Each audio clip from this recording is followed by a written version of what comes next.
ज्या वस्तू रोज वापरायला लागतात त्या वस्तूवर जीएसटी काही तर माफच करून टाकली आहे आणि आता काहीला तर 5% पर्यंत दिली आहे। त्यामुळे सर्वसाधारण व्यक्तीला ट्रॅक्टर आता बघितलं तर 70,000 रुपये कमी झालं। आपण कार बघितल्या त्या 80 हजारांनी या ठिकाणी कमी झाल्या। म्हणजे एक मोठा रिलीफ जे माननीय प्रधानमंत्री मोदीजींनी निवडणुकीमध्ये जो संकल्पनामा दिला होता, आमचं सरकार हे गरीब कल्याणाकरता आहे, आमचं सरकार हे मध्यमवर्गीयाच्या कल्याणाकरता आहे। आजच्या या जीएसटीच्या नवीन रिफॉर्म्समुळे संपूर्ण देशामध्ये नवपरिवर्तनाची एक लाट आली आहे आणि सर्वात महत्त्वाचं काय, स्वदेशीचा वापर।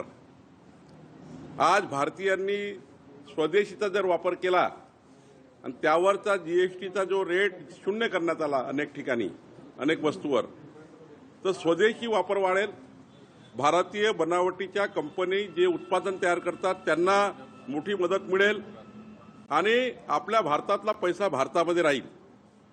विदेशी वस्तू खरेदी करून विदेशात पैसे पाठवण्यापेक्षा भारतातला पैसा भारतात राहिला पाहिजे आणि तो पैसा इथल्याच अर्थव्यवस्थेला चालना दिली पाहिजे।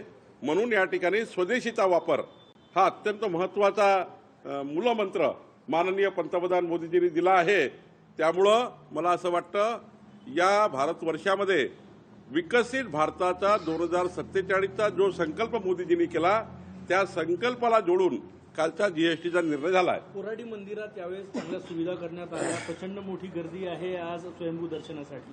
आज आई महालक्ष्मी जगदंबेचा नवरात्र सुरू झाला आहे आणि या नवरात्राच्या माध्यमातून आई महालक्ष्मी जगदंबा जो आशीर्वाद आपल्या भक्तांना देणार आहे, हा आशीर्वाद महाराष्ट्राच्या 14 कोटी जनतेच्या पुढच्या जीवनाकरता सर्वांचं जीवन मंगलमय राहो, कुणाच्याही घरात अमंगल घटना घडू देऊ नको आणि शेतकरी राजा, शेतकरी बळीराजा, शेतमजूर ज्यांच्यावर ही आपत्ती आली आहे अतिवृष्टीची, या अतिवृष्टीच्या भयंकर आपत्तीतून निघण्याकरता आमची आई महालक्ष्मी जगदंबा सर्वांचं रक्षण करेल आणि सर्वांचं त्या ठिकाणी जे नुकसान झालं आहे ते या ठिकाणी सर्वांना आधार देईल, एवढंच आई महालक्ष्मीला मी मागणार आहे। लोकशाही मराठी ऐका, पहा, जागरूक रहा।